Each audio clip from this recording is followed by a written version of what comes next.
कर। तो देखो इसका पहला और दूसरा क्वेश्चन अच्छे से कर लिया है। अब ये तीसरा क्वेश्चन करते हैं। देखो इसका तीसरा क्वेश्चन क्या है, तो अभाज्य गुणनखंड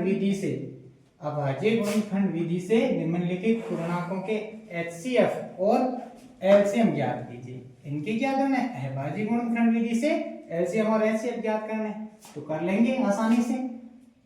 तो क्या करते हैं, 12 का फैक्टर करना है, 15 का फैक्टर करना है और 21 का करना है। करके देखते हैं क्या क्या आता है LCM और HCF इसका। तो कैसे करेंगे इसको, सबसे पहले 2 से भाग दो, 6, 2 से दिया तो 3, फिर 3 से क्या आ गया 1। इसमें 2 का जाएगा नहीं, 3 का 5, फिर 5 का 5, इसमें भी 2 का जाएगा नहीं, 3 का जाएगा 7, और अब किसका जाएगा, 7 का ही जाएगा 1। ये हमने इसका फैक्टर कर लिया है। अब देखो इसमें कॉमन क्या है, सबसे पहले देखो इसमें कॉमन क्या है। 2 इसमें है, इसमें नहीं है, इसमें भी नहीं है, 3 इसमें है और इसमें भी है और इसमें भी है, ठीक है, और कोई संख्या मैच नहीं हो रही है। तो इसका HCF क्या हो गया, इसका HCF हुआ HCF हो गया 3, और LCM क्या होता है, जो सेम होता है उसको लिख दो सबसे पहले, उसके बाद जो बचे हुए हैं उन सभी को लिख दो। इधर क्या बचा है, 2 गुणा 2, और इधर बचा है 5, इधर है 7। तो कितना आएगा इसमें, और भी कोई बचा है क्या, 2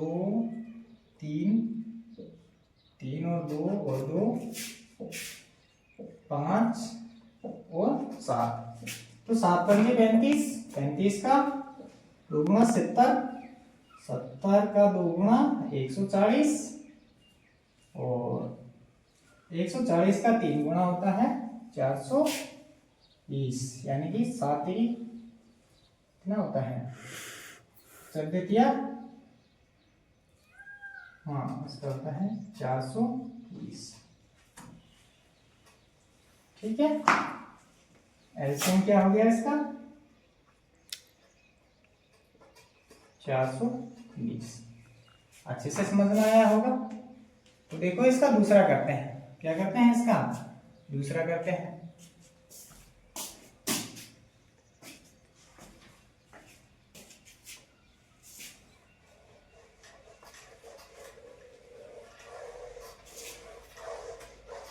इसके दूसरा क्या है, 17 है, दूसरा क्या है 17 है, और 23 है, और 29 है। इनका फैक्टर करके देखते हैं। 17 में किसका भाग जाएगा, 2 का 3 का किसी का नहीं जाएगा, खुद का ही जाएगा 17 का। 23 में किसका जाएगा, खुद के अलावा किसी का नहीं जाएगा, इसमें भी। 29 में किसका जाएगा, तो इसमें भी खुद के अलावा और किसी का नहीं जाएगा। तो बताओ इसका HCF क्या होगा। ये 17 है, इधर 23 है, इधर 29 है, कोई भी मैच नहीं कर रहा है, लेकिन एक इधर है, इधर भी है और इधर भी है। तो इसका HCF क्या होगा, तीनों में एक ही तो है जो मैच कर रहा है, HCF क्या हुआ इसका 1, और LCM देखते हैं क्या होता है, 17 गुणा 23 गुणा 29। इसकी गुणा करके देखते हैं, 17 और 23 की गुणा कर लेते हैं, 23 17 17 दिया 51, 17 गुणा 34 1, 4 और 5 9 और 3 391। कितना आया? 391 की 29 से गुणा कर देंगे। 9 एकम 9, 9 9 81, 1 और 9 3 27, 27 और 4 कितने होते हैं? 27 8, 27 और 8 35, कितने होते हैं? 35। 2 एकम 2, 9 दूनी 18 और 3 दूनी 6 और 1 7, 9 3 8 5 13 और 7 3 10 1 11।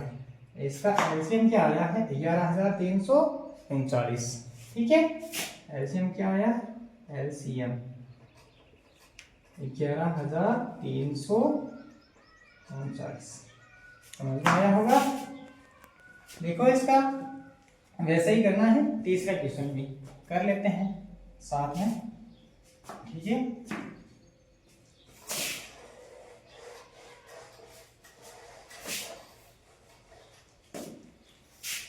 इसका तीसरा क्या है? 8 9 और 25 का फैक्टर करके देखते हैं। 2 का भाग दो, इसमें 4 फिर 2 का जाएगा 2 फिर 2 का 1, इसमें 2 का जाएगा नहीं। 3 का 3 फिर 3 से 1, इसमें किसका जाएगा? 2 का 3 का नहीं जाएगा, 4 का भी नहीं जाएगा, इसमें 5 का जाएगा। 5 फिर 5 में 5 का। ठीक है, 1। तो इसमें कॉमन क्या है? इसमें 2 है लेकिन इसमें 2 नहीं है, इसमें भी नहीं है, 3 इसमें नहीं है, 5 इसमें नहीं है, लेकिन एक एक तो है सभी में। 1 इसमें है, इसमें भी है और इसमें भी है। ठीक है, तो इसका HCF क्या हुआ? HCF क्या हुआ? 1। HCF क्या हुआ इसका? 1। अब देखो सभी लिखने पड़ेंगे इसको, कोई भी मैच नहीं कर रहा है इसमें। तो एलसीएम क्या होगा इसका? LCM। जल्दी से गुणा करके देखो इसकी, जल्दी से गुणा करके देखो। इधर 2 गुणा में 2 गुणा में 2, इधर 3 गुणा में 3, इधर है 5 गुणा में 5। 5 पंजे 25, 25 के 75। इधर से करो, इधर कितना है? 75 और 2 दूनी 4, 4 दूनी 8, 8 3 24, 75 गुणा 24 कर लेते हैं। 5 20, 7 28 2 30 और 5 दूनी 10, 7 दूनी 14, 1 15। कितना आया? 0 0 8 1। एलसीएम क्या आया इसका? 1800। एलसीएम आ गया हमारे पास 1800। ठीक है, तो आपको अच्छे से समझ में आया होगा ये क्वेश्चन। आइए चलते हैं इसका चौथा क्वेश्चन करते हैं। देखो ये है चौथा क्वेश्चन। चौथा क्वेश्चन क्या कहना चाहता है कि HCF दे रखा है 9। क्या दिया है? HCF दिया है 9। तो ज्ञात क्या करना है? LCM ज्ञात करना है। तो दो संख्याओं का HCF हमें दे दिया है 9, तो दो संख्याओं का LCM ज्ञात कर लेंगे आसानी से। हमें पता है कि क्या होता है, इधर देखो कि दो संख्याओं का A गुणा B क्या होता है? बराबर किसके होता है? दो संख्याओं का गुणनफल बराबर होता है उसके LCM गुणा HCF के। हमें पता है कि दो संख्याओं का गुणनफल क्या होता है? उसके LCM और HCF के बराबर होता है। तो कर लेंगे आसानी से इसे भी। तो दो संख्याएं क्या दे रखी हैं? 306 और 657 गुणा 657 है। ठीक है, बराबर क्या है, एलसीएम हमें ज्ञात करना है, एलसीएम ज्ञात करना है, गुणा एचसीएफ दे रखा है दोनों संख्याओं का 9, क्या दे रखा है 9। तो क्या करेंगे यहाँ से, देखो इधर देखो 306 गुणा 657, तो ये इसके गुणा में है, इधर आएगा तो इसके भाग में चला जाएगा। जो संख्या गुणा में होती है बराबर से दूसरी तरफ जाती तो वो भाग में चली जाती है, ये आपको पता है। बराबर बचा क्या, एलसीएम, एलसीएम याद करना है। तो क्या करोगे, इसको 9 से काट दो इसे, 9 पंजे 45, 54, 9 साते 63, क्या आएगा 7 बार, बचे कितने 2, 9 3 27, कितने बार कटा 73। तो क्या करेंगे 306 की गुणा कर देंगे इसमें, 306 गुणा 73, गुणा कर लो इसकी, 6 3 18, 18 का 18, 3 3 9 7, क्या होता है 6 7 42, 2 और 4 7 21, 8 3 9 4 13, 1 2 और 2, कितना है इसका एलसीएम, कितना आया 200, 22 338, कितना आया 22 338, बराबर एलसीएम। उम्मीद करता हूं अच्छे से समझ में आया होगा आपको।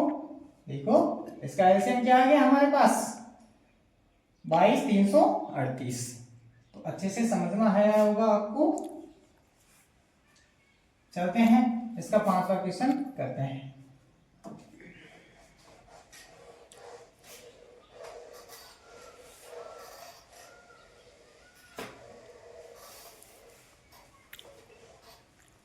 तो इसका देखो, इसका चौथा क्वेश्चन कर लिया था और ये है 5वां क्वेश्चन। क्वेश्चन क्या कहता है कि जांच कीजिए कि क्या किसी प्राकृत संख्या n के लिए संख्या 6n अंक 0 पर समाप्त हो सकती है क्या। तो बतानी है जो संख्या 6 है, क्या वो संख्या 6 है उसका फैक्टर करने पर संख्या जो आएगी वो 0 पर समाप्त हो सकती है क्या। तो देखना है कि संख्या 0 पर समाप्त हो सकती है या नहीं हो सकती। तो जांच करने पर क्या पता चला है, क्योंकि हम 6 का क्या करेंगे फैक्टर करेंगे, 6 का फैक्टर करेंगे तो 6 है, 2 से गया 3 और 3 से 3, तो 0 नहीं आ रहा है, इसमें 0 नहीं आ रहा है। तो हमने इसका हल अच्छे से लिख दिया है कि यदि कोई संख्या 0 पर समाप्त होना चाहती है, 0 पर समाप्त होना चाहती है तो उसका अभाज्य गुणनखंड करने में कम से कम एक बार इसमें इसका गुणनखंड करने पर कम से कम एक बार 2 गुणा 5 आना चाहिए, कम से कम एक बार 2 गुणा 5 आना चाहिए, कम से कम एक बार 2 गुणा 5 आएगा तभी तो 0 पर समाप्त होगी। लेकिन इसका गुणनखंड करने पर 2 गुणा 5 नहीं आया, इसका सिर्फ क्या आया है 6 का फैक्टर किया 2 गुणा 3। तो ये संख्या 6 का अभाज्य गुणनखंड करने पर ये 2 गुणा 5 के रूप का नहीं है, क्या है 2 गुणा 5 के रूप का नहीं है, अर्थात यह कभी 0 पर समाप्त नहीं हो सकती किसी भी संख्या n के लिए। ये क्या होगी कभी 0 पर समाप्त नहीं होगी, क्योंकि 0 पर समाप्त होने के लिए क्या करना पड़ता है कि कम से कम गुणनखंड में कम से कम एक बार 2 गुणा 5 आना चाहिए। तो इसको अच्छे से पढ़ लो। देखते हैं इसका 6ठा क्वेश्चन, जल्दी से आओ। तो देखो ये है 6ठा क्वेश्चन। 6ठा क्वेश्चन कहता क्या है कि व्याख्या कीजिए कि 7 गुणा 11 गुणा 13 प्लस 13 और 7 गुणा 6 गुणा 5 गुणा 4 गुणा 3 गुणा 2 गुणा में 1 प्लस 5 भाज्य संख्या क्यों है। ये भाज्य, ये और ये भाज्य संख्या क्यों है बताना है। तो भाज्य संख्या होती क्या है देखते हैं, भाज्य संख्या क्यों है। तो सबसे पहले इसको लिखते हैं 7 गुणा 13 प्लस 13, इसको देखते हैं। इसके बाद इसको देख लेंगे कि ये भी भाज्य संख्या क्यों है। ठीक है, इसको हल करो, कैसे करोगे, इसके अंदर हल इसको कैसे करोगे। 13 इसमें है और इसमें है, 13 को कॉमन लो। क्या करना है इसमें, सबसे पहले 13 को कॉमन लेना है। ठीक है, 13 को कॉमन ले लिया। 7 गुणा 11 गुणा 1, 13 चला गया और प्लस 13। ठीक है, अब इसको हल करो। क्या है, 7 गुणा में 6 गुणा में 5 गुणा में 4 गुणा में 3 गुणा 2 गुणा में 1 प्लस 5। इसमें 13 कॉमन आया था, इसमें क्या आया है 5। क्या कॉमन है इसमें 5। ठीक है, इसमें क्या बचा, 7 गुणा में 6 गुणा में 5 निकल गया। क्या बचा, 1 गुणा में 4 गुणा में 3 गुणा में 2 गुणा में 1 प्लस 5 निकल गया, प्लस में 1।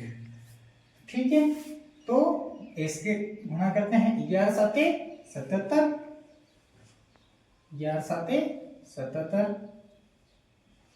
ठीक है, 1 से गुणा करोगे 77 प्लस 13, कितना हुआ, हल करो इसको। 13 कितना आएगा, 7 और 3 10, 7 और 3 10, 7 1 8 1 9 90। ठीक है, क्या आया है 90 और यहाँ पे 13। फिर इसको हल करो, कितना आएगा, गुणा करो उसकी। 7 छंग 42 और 42 का 4 गुना कितना होता है, 7 छंग 42 गुणा करके देख लेते हैं। 42 का 4 गुना, 4 दूनी 8, 4 चौक 16, 168, 168 का 3 गुना, 168 का 3 गुना, 8 3 24 और 6 3 18, 2 20, 3 एकम 3 और 2 5, 504। इधर क्या आया है, आगे क्या है 2 है, 2 से गुणा करो इसकी, कितना आएगा 1008। कितना आया 1008, 1008 बचा। 1 से गुणा करोगे तो 1008 ही आएगा, प्लस में 1। ठीक है, प्लस में 1 है। इधर 5 है, 5 का 5, इसको जोड़ोगे तो 1 को क्या आएगा 109। अब देखो ये क्या हुआ इसका, तो भाज्य संख्या क्या होती है, ये इसका हल हो गया। तो भाज्य संख्या क्या होती है, भाज्य संख्या वो होती है जिसके अंदर जो संख्या दी जाती है, भाज्य संख्या वह होती है जिन संख्याओं का कम से कम 3 संख्याओं का उसमें भाग जाए। उन संख्या में कम से कम 3 संख्याओं का भाग जाए। जैसे 4 है, 4 क्या है, एक भाज्य संख्या है। 4 क्या है, भाज्य संख्या है। इसके फैक्टर करो कितने आएंगे, एक तो 4 का भाग जाता है 4 में, और 2 का जाता है, एक का जाता है। तो क्या है, इसके कम से कम 3 संख्याओं का भाग जा रहा है इसमें, तो ये क्या हुई, एक भाज्य संख्या हुई। क्या हुई, भाज्य संख्या हुई। ठीक है, तो अब देखो ये भाज्य संख्या क्यों है बता देंगे हम। एक तो ये हो गया 5 और एक 109। एक क्या होता है इसका 5 गुणा 109 गुणा 1, और ये हो गया ना भाज्य संख्या। क्योंकि क्यों है भाज्य संख्या, क्योंकि इनके 3 संख्याओं का भाग जा रहा है इसमें, कम से कम 3 संख्याओं का भाग इसमें जा रहा है। तो इसमें भी देखो 13 है, 13 गुणा 90 गुणा में 1, तो ये भी क्या है, भाज्य संख्या है, क्योंकि इसके भी क्या हो रहे हैं, 3 फैक्टर हो रहे हैं, यानी कि 3 संख्याओं का भाग इसके अंदर जा रहा है, तो ये क्या हुई, भाज्य संख्या है। तो आपको समझ में आया होगा अच्छे से कि भाज्य संख्या क्यों है, क्योंकि जिस संख्या में कम से कम 3 संख्याओं का भाग जाता हो वो वह क्या होती है, भाज्य संख्या होती है। ठीक है, अच्छे से समझना उसको। देखते हैं इसका छठा क्वेश्चन। तो देखो पहले हमने क्या किया था, इसका छठा क्वेश्चन किया था। अब ये इसका प्रश्नावली का 1.1 का लास्ट क्वेश्चन, 7वां क्वेश्चन। तो प्रश्न क्या कहता है, देखो पढ़ो इसको। किसी खेल के मैदान के चारों ओर, किसी खेल के मैदान के चारों ओर एक वर्ताकार पथ है। तो इस मैदान का एक चक्कर लगाने में सोनिया को 18 मिनट लगते हैं। क्या लगते हैं, सोनिया को 18 मिनट लगते हैं, जबकि उसी मैदान का एक चक्कर लगाने में रवि को 12 मिनट लगते हैं। वही मैदान है, उतना ही मैदान है, सोनिया को 18 मिनट और रवि को 12 मिनट लगते हैं। मान लीजिए कि वे दोनों एक ही स्थान और एक ही समय पर चलना प्रारंभ करके एक ही दिशा में चलते हैं, तो कितने समय बाद वह उन्हें प्रारंभिक स्थान पर मिलेंगे। तो बताओ कितने समय बाद वे प्रारंभिक स्थान पर मिलेंगे। आइए इसका हल करते हैं। क्या करते हैं, इसका हल करते हैं। तो देखो क्या बता रहा है, एक खेल का मैदान है। क्या है, एक खेल का मैदान है, एक खेल का मैदान। इसके चारों ओर क्या है, एक वर्ताकार पथ है। क्या है, एक वर्ताकार पथ है। तो इस मैदान का चक्कर लगाने में, इसका चक्कर लगाने में सोनिया को क्या लगता है, सोनिया